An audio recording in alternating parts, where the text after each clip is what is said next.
દોસ્તો, કેમ છો? આઈ હોપ કે તમે મજામાં જશો. તો અત્યારે હું જઈ રહી છું માંડવી મેળી માના દર્શન. તો તમને પણ હું દર્શન કરાવીશ, તો મારા બ્લોગમાં બન્યા રહેજો. અત્યારે હું ઊભી છું કાલાઘોડા સર્કલથી થોડું આગળ.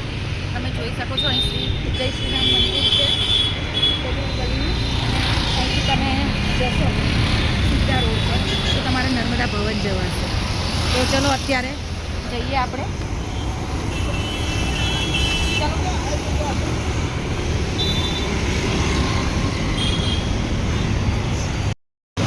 હેલો દોસ્તો, જો આ છે રાવપુરા